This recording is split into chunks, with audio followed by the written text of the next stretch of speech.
All right, all right. Let me see if you guys are hearing my audio. We are live. Man, I wish. In the comments section, last time we had an audio issue, and I'm trying to make sure that all of the rest of my stuff is unplugged. So if you're here, we're going to get started here in a second. We're going to do rapid fire Q&A. I've already got some stuff lined up for some questions that were submitted. If you can hear me, put a 1 in the chat. There you go. That might have been it. I wish I could see. Awesome. What's up, Matt? What's up, Kerwin? You can hear me good. It's clear, right? We're talking crystal clear. I cannot stand that muffled. That's how it was last time when I got on. All right. So today we're talking about core, crystal clear. Awesome. Appreciate it, Matt. Talking core training. And this is like, it's one of the most popular topics of core training. And we're just going to do some like Q&A. Let me know where you're tuning in from. If you're watching the replay, you can comment on here. I get notified of when you're watching it and stuff like that. So let me know if you're watching the replay. If you're watching it live, let me know where you're watching it from. We're going to jump in here and get rolling. This is not, my plan is not to have a 30-minute live again. I'd like to have them more just boom, boom, boom, which is why I'm kind of doing some Texas. Welcome from Texas. That's why we're going to be kind of doing some rapid fire stuff. So if you're digging these lives, let me know. If you have topics, more topics that you want to see covered, let me know as well, and we can make that happen. What's up, Brooks from Las Vegas? I might actually be going to Las Vegas for a conference. Kansas City, Big Matt. Cool. All right. So I've got some questions that were kind of sent in. So I'm going to kind of, and there's a lot of them. So I'm just going to kind of go with here. If anything kind of sparks your memory or you're like, oh, that makes sense. Like, but what about this? Ask it in the comment section. Okay. It is all things core training because back pain can go into rabbit holes. So I want to kind of keep it core specific. It could be core training advice. It could be exercise. It could be, I don't know how to bring people on here live to like do like an exercise demo critique kind of thing. So when I figure that out, we can level up with that, but I'm not there yet. So, all right. First question I got in was Springfield, Missouri. What's up, man? Jeff, when is the best time to train core? Now, it depends on, as far as whether it's like a morning, midday, or night. I usually don't kind of do any targeted solo core training unless it's like in a rehab type of setting or I've just been slacking in my training, which usually doesn't happen because I kind of bake it into my program. So if we're just talking about in what, like, when's the best time to do core training in my program, I always suggest that you do it first.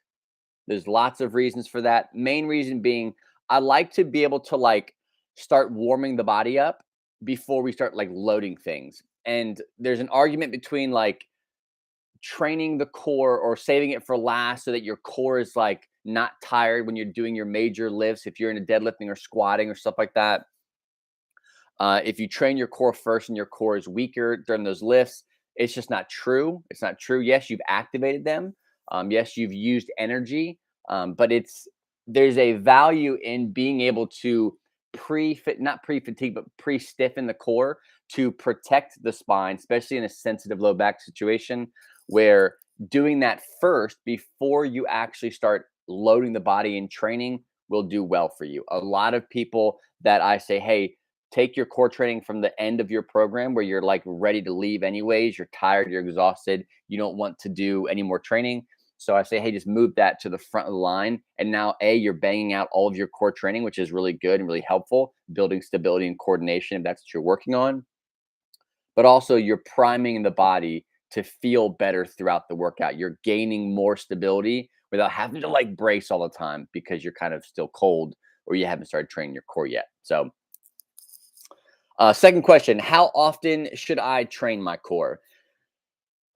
Core training is something you can do on a daily basis if you want. It kind of comes more down to your goals. Like, what are your goals? Are you in a position where you're trying to like regain composure after a surgery, like you've had a spinal fusion surgery or a discectomy or a laminectomy or any kind of surgery?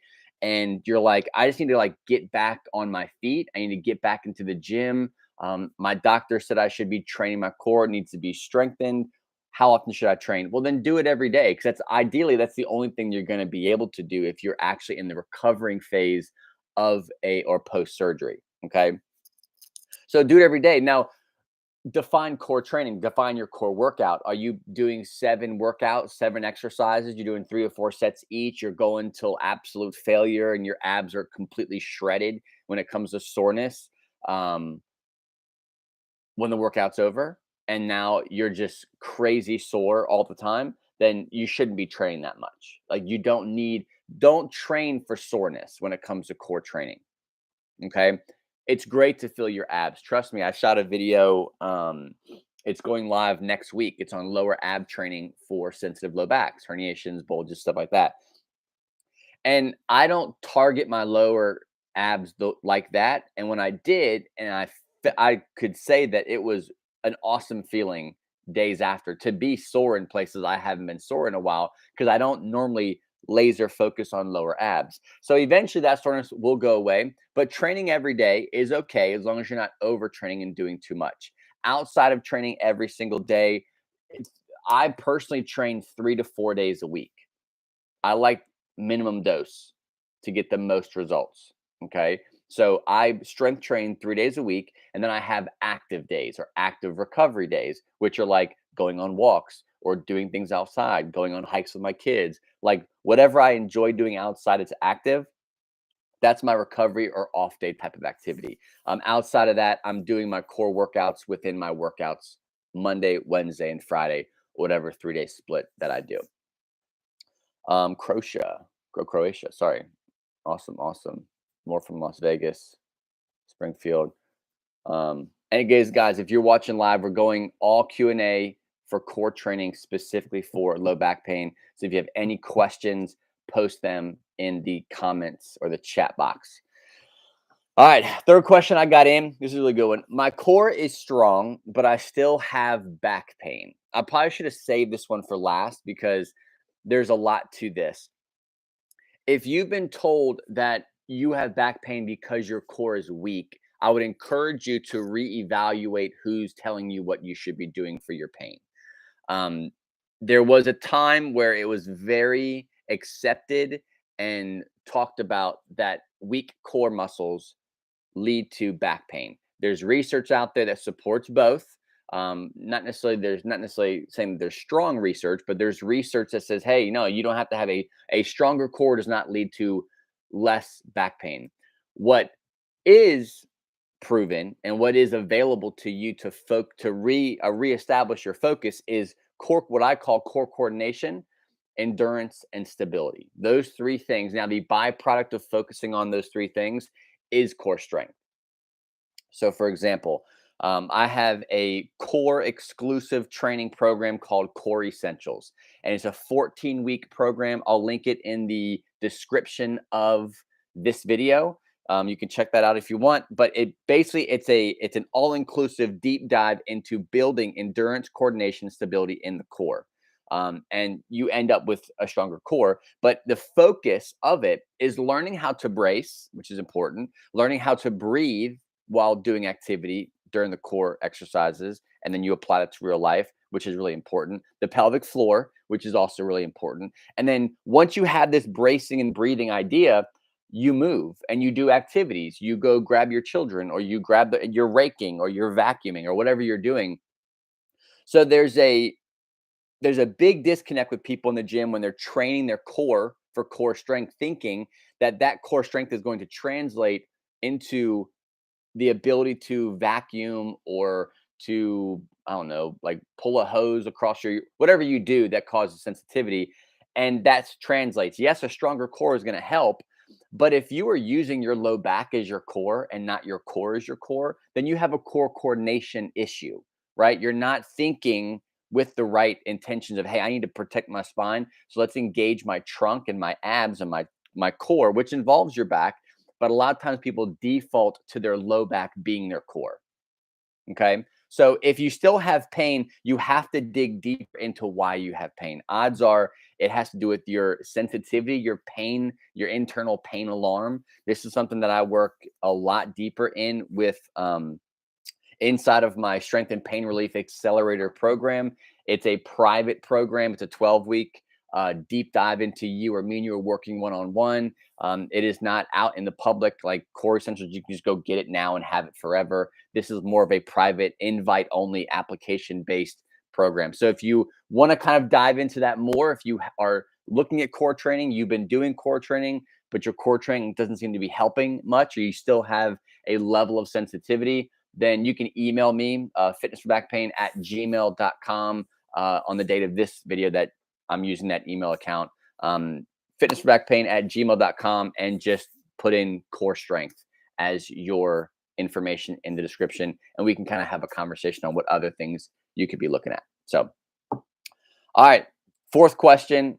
See if I have any thoughts on why dead bugs increase my symptoms? I really like the exercise. Some of the programs I follow of yours add core into the middle of the sets. I ate legs, abs yesterday, had core at beginning and middle. Good questions, Matt. So any thoughts on why dead bugs increase my symptoms? I really like the exercise. I like the exercise too. And I think what I have learned with dead bugs is there's something that happens with being on your back. Some people just being on their back and then adding a stressor or a compressive force for whatever. I don't, there's physics and like there's angles of the pelvis and the low back and your injury site and sensitivity.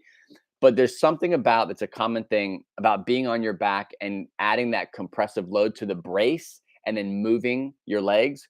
A lot can go wrong. And one of the things that I try to focus and what I did focus on when dead bugs would cause me pain early on is very small micro movements and adjusting the intensity of my brace. Okay. So if I can get into position, being on my back, hands and knees up, and there's no pain, check. That's awesome. Can I drop my arms above my head and there be no pain? Can I? Yes, no. If there's pain, then there's a high sensitivity in this position. Is it worth doing? Maybe not right now. If you can move your hands and there's no pain, then just drop one leg, not all the way down, but drop one leg halfway down before you hit the ground. Can you maintain structure and good stability while going towards that first initial heel drop on the ground, cutting it in half? Is there no pain? Okay, cool. So essentially, you're trying to find where the pain starts. Um, there's situations where people, I don't think this, Matt, I don't think this would be you, but there's situations where as you're dropping your heels down, like let's say your pelvis is neutral. This is neutral to you. And as you kind of drop your leg down, we're losing this lower ab contraction, that like deep core contraction. So what happens is your butt drops. So you kind of create this anterior pelvic tilt or overextension in the low back, which we know that position for you is already a sensitive situation. So that you get this micro movement situation going on there. So potentially looking at your lower abs, strengthen those things, rebuilding that structure, that control of the brace and moving at the same time. That's probably where I would look at. Second question. Some of the programs I follow of yours add core in the middle of the sets. Legs and abs yesterday had core. So typically when it comes to lower body day, I will sprinkle it in, and I've kind of played with both and I use both strategies where I will start with some kind of core exercise and then I will break up, especially with lower body, because research shows us that rest in between sets gives us the most optimal recovery to build strength. So if you reduce your amount of rest, then you're fatiguing those muscles more and more and more. The more fatigue, the less control, the more issues you might have with your form breaking down. So what I try to do in the smart strength workouts is break up some of these exercises so that you can kind of refocus and not just hammer, hammer, hammer, hammer certain muscle groups. In this case, it'd be legs. So you do a core or two cores, and then you have a lower body and then another core. So I'm giving you some break in between each exercise. Any reason for this? What exercises would you recommend for legs to build muscle? All right, so we're talking about core right now. Um, I'm gonna be doing one on. I'm gonna do a whole other live on leg stuff. Chair exercises, strength, lower back. Yeah, all right. So those two on the bottom are not core. So if I have time, I'll jump into those. So the big three hurt. What should I do? So if you don't know about who Stuart McGill is, he's an awesome back pain specialist. His big thing with core training is endurance and stability and those things. But he focuses heavily on the big three, and I believe they are the McGill Crunch, they are the Bird Dog, and they are the, I believe it's the side plank. And he's like, oh yeah, you got to like be able to do these things, master these, and you'll be better. So a lot of times, a lot of people who come into my world, because I share this same situation, is the big three didn't work for me. The Bird Dog, Matt, this is kind of similar to your situation with the dead bugs. The Bird Dog is a great exercise. I'm not knocking the Bird Dog. I think it's great. But when I was doing it, I had chronic low back tension after doing them. And I would break them down, I'd make them simpler, and just like being in that position, because for years I overcompensated in my low back. My back was my core. Years, like years and years and years and years and years. Like that was my default. Like we're talking like beginning in high school, chest out, butt out. Like that's how I would squat. Okay. So it's been a while since I've been in high school. That's a lot of years of ingraining that one movement pattern. So, anyways, people who have tried the big three and don't see success, I want to first encourage you to forget about there being one, two, or three main exercises that are perfect for low back pain. This is where back pain gets complex because everybody is very different. Everyone is specific, right? There's a lot of things that you can, there's formulas and there's algorithms where you can plug sensitive back people, sufferers, warriors, whatever you want to call yourself, or post surgery. You can plug them into a formula, guide them through that formula, but there are certain aspects of that formula where you'll kind of branch off, and then we'll have to address something specific for you. That's where complexity comes in when it comes to low back pain. That's where coaching comes in, right? Formulas, these are the 7 stretches for back pain, do them. And you do the formula, and then you have pain, but no resolution, no solution. So you keep doing them thinking that they're going to work. Like that's the medical model. That's the YouTube model, and not getting help from someone who knows what they're talking about. So if the big three is not working for you, don't get frustrated. I say find 1 or 2 other ones that you can do. Find all over my YouTube channel. I got lots of core training videos and exercises you can try out that are great. I know 3. This is a question that I got. What are the best core exercises? And there are no like best, but there's 3 top ones that I like to do and give to people are stir the pots. You can do different variations of this on a stability ball. You can do them straight legged. You can do them knees bent, knees bent, hips bent. You can do them on any level of fitness. Second would be a Payload Press. I like the Payload Press to Warrior Press version of that. I'm not sure if I don't think I invented it, but that's what I call it, the Payload Press to Warrior Press. And it's a combination of a Payload Press to a yoga warrior type of position. I don't do yoga. I can't stand yoga, so you won't catch me doing no yoga. But I lost my train of thought on that one. So Payload Press to Warrior Press, great exercise for building endurance and stability in that neutral to you position. Third one is a farmer's carry. Oftentimes we look at farmer's carries as like, you see like these big jack dudes carrying like 100-pound dumbbells and they're just like grunting it out. You don't have to do it that way. You can do a lighter weight single arm carry, right? If you have a compression based pain trigger where like loading the spine and compression causes symptoms for you, then doing farmer's carries isn't going to be a good exercise for you, right? If you have a hard time with compression period, a lot of exercises like the dead bug are going to potentially hurt, because any kind of bracing causes compression. So if your pain trigger is compression, there's going to be certain things, and sometimes you just can't make sense of it. Like me laying on my back, that creates a pressure on my low back. I have a ruptured L5S1 disc with degenerative disc above that site. I live chronic pain free, but I can put myself in positions and compromise what I think is ideal for me and my body over the past 13 years that I've established better habits I'll kind of start finding myself creating pressure in the area where I used to have chronic debilitating pain every single day, flat on my back. So I'm not mad about it. I don't do anything that would involve me being on my back that I'm like missing out on. It's just that's just where it's at. I can create those symptoms if I really wanted to. So you have to find what works for you. Find a gentle version of an N exercise, and then start from there. All right, see if there's any more questions in here. I'm pain free and doing exercises to strengthen everything about my core, like glutes, hips, abs.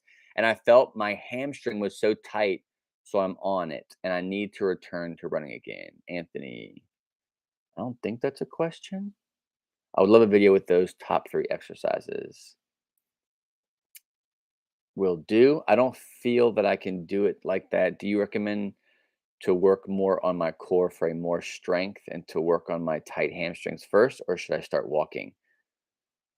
Anthony, I'm trying to figure out what your first question was, but when it comes to like tight hamstrings, don't stretch them. Uh, don't think stretch, think strengthen. So focus more on like using your hamstrings, like using them. And sometimes it's not about just strengthening, like, okay, I got it for the next 6 months. I have to build these big old hammies. Like, it don't think like that. Just start engaging them, like using them in the gym. If you want to really double down on strengthening your hamstrings, then you can do a 2-to-1 ratio where if you do a quad exercise or leg exercise, you do 2 hamstring exercises. So that's kind of wrapped up in the core. And that kind of got off topic a little bit, but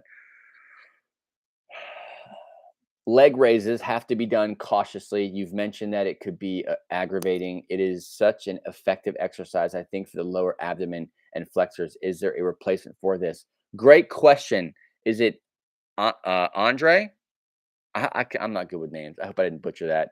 Um, yes. So on Tuesday, I'm coming out with a video titled 3 lower ab exercises that are back pain friendly. Perfect. It's gonna be perfect for you. And actually, I talk because okay, lower ab training. And I cover this in the video, but lower ab training is a bottom up approach to core training. When we do core training, sit ups, crunches, whatever you're doing, it's always like a top down approach. We're crunching, we're bending, we're trying to whatever. And then you can get away from like neutral spine stuff where like you're keeping everything nice and stable and you're adding some kind of chaotic element to keep you straight. That's what I would suggest most people do anyways, getting away from top down type stuff like crunches. But lower ab requires a bottom up approach, which simply just bringing your legs up and down without any kind of change in movement in the pelvis is not a lower ab exercise. Okay. You can brace your pelvic floor, keep everything super neutral, and then lower your legs and bring them back up. And you're not targeting your lower abs more. What happens when you really hit your lower abs is when you can take that pelvis.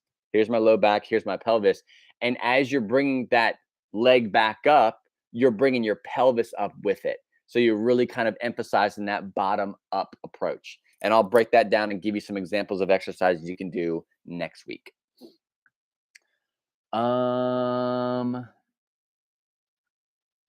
Leg raises aren't the lower back and muscles were part of the core muscles. Yes, they are. Obliques all the way around is your core. Yes, I'm doing this Roman chair exercises to strengthen those muscles. Roman chair. Are you talking about like Roman, like not captain's chair, right? You're not talking about like where you're locked in, you're bringing your knees to your chest kind of thing. But it doesn't sound like you're talking about the back extension, your low back extensions, like glute ham developed type machines. Um, Here the base. Hi, William. I got a herniation for years. Just got it checked again since my sciatica pain increased. I think I hurt myself in gym. Doctor told me to swim to make my back stronger. Any suggestions? Not a core related question, but this would involve just more conversations. If you're if you're cleared to exercise and you want to dive into some options, I don't want to cover it now because I want to keep this to core training only. You can email me fitnessforbackpain@gmail.com. Pallov press to warrior, should arms remain extended through movement or back to chest and straight up? So essentially, what you're doing is it. Whoop, I'm gonna lose my audio. All right, so hang on, hold on to this. Hold on. Hopefully you can still hear me. So Payload press, and I like to do kind of like two variations. So I'll do here, and then you can try this, and then back down, or you can come here, and I'll do a slight bend. So your arms being straight out or straight up extended the whole time will be a little bit harder for you. Where you're if the weight and the difficultiness of the exercise, if everything is if it's closer to you, it's gonna be better for you. You'll be able to maintain more stability. Let me know if this has been helpful for you so far. I got a few more questions. It looks like we might go 30 minutes. Let me know in the comments. Put yes if this has been helpful for you and you're getting value from this. Because if not, I really need to fix my how I give you value. So let me know if you're liking it. Put yes in the comments. I'll keep reading this. Uh Trunk twist on a machine, good or bad? Trunk twist, if you're sensitive, I would remove them. What I'm doing more and more now with me, with my own training, is I'm kind of adding back in more twisting and more type of rotation exercises because we operate and move in different planes, right? There's a sagittal plane, the frontal plane. There's different planes of movement that we move in. So if we just train this one and we don't do the rotation plane, or the side to side. There's different planes that you move in. So what I'm challenging myself to do is add more strength and stability and confidence in the rotational stuff. That is not what I suggest for people who are in a sensitive place. If you are sensitive and you're trying to gain control of your pain, no rotational stuff. Um, can I start walking if I have tight hamstrings? Yes. Or should I fix it more? Because I felt a lot of release of back pain after working on my tight hamstrings and stretching it with dynamic and static stretching. Yes, you can walk before your hamstrings become not tight or before your hamstrings release. So you can definitely walk, definitely strengthen. I think I already answered this question. You don't have to stretch too much, but it sounds like you're doing some dynamic and static stuff. So it sounds like you're on a good pace, but I would look at strengthening and using activating more than stretching. Should one lose belly fat first before doing core exercise so one's belly doesn't look bigger? Absolutely not. Does not matter. Now, I mean, if your goal is to look good, like to be shredded, like like I don't know what's shredded, shredded cheese. If you're looking to have cuts in your stomach, it's 80% diet, 100%. 80% of the time, it's 100% of the time all about diet. Is it beneficial to so if you want looks, then yes, you gotta lose weight. If you just want to build strength, doesn't matter how much fat is on over top of your abs. Is it beneficial to have pelvic floor and transverse abdominis on while doing dead bugs? Bird dogs, yes. More pelvic floor, deep, more pelvic floor. Absolutely. Is spin bike okay for alpha herniation? It depends. It depends on your sensitivity. It depends on how hard you go during those sessions. It depends on how you feel 48 hours after that spin session. If you are sensitive, address why you're sensitive. Get that fixed. It's not hard. It's just you have to invest time and energy in fixing it so that you can get on the spin bike and do whatever classes you want to do and not have to worry about it. Even with the L5S1 herniation, you can reverse that. Um,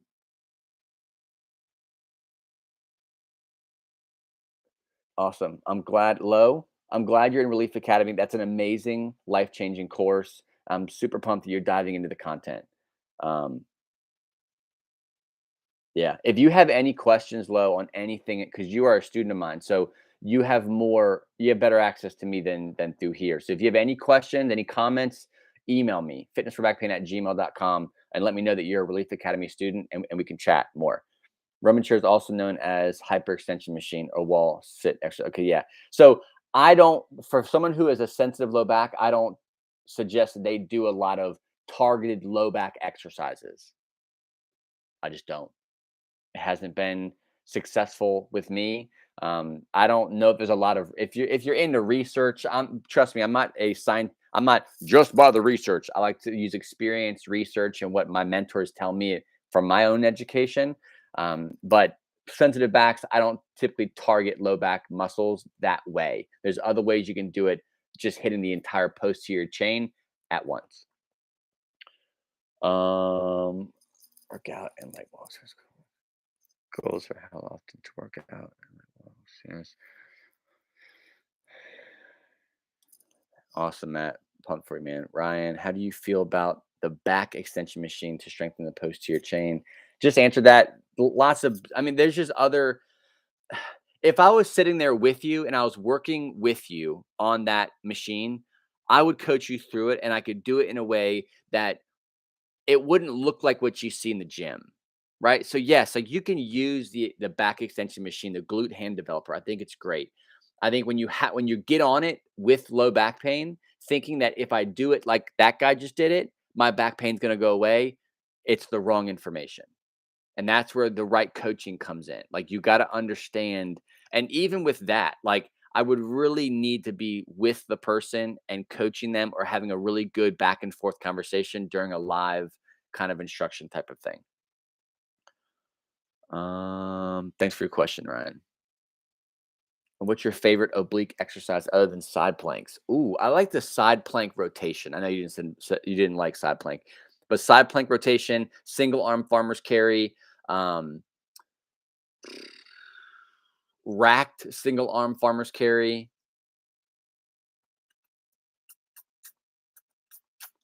oblique. I think that's it. My favorites. Very helpful, very helpful. Thanks, Marco. Low smiley face. Aaron, 3 years after L3, 4, 5 fusion, my muscles around that area still get very sore when navigating around the house. I try to engage my core, but need help to get over this. Aaron, like I think Dooley, that last name sounds familiar. I think we've talked back and forth through email. This is what I call a deep-seated issue. I had a question come in about sitting, right? Back pain with sitting. I just want to be able to sit longer. Well, there's no stretcher or exercise that you can do that will eliminate the sensitivity while you sit or while you stand or while doing things around the house. It's a repetitive pain provoker for you that you've got to get to the bottom of. There's a seed there and it's sprouted and you got to pull it up by the roots. We can cut stuff off all day. We can cut the tops of, Matt, you're an arborist. You understand this stuff. You can cut it out from the trunk, but everything's still there. You know what I'm saying? Like we got to dig this stuff out and then heal the body, lower the sensitivity, and then you'll be on your way. Things that like picking up kids, vacuuming, sweeping will all become less and less painful as you progress out.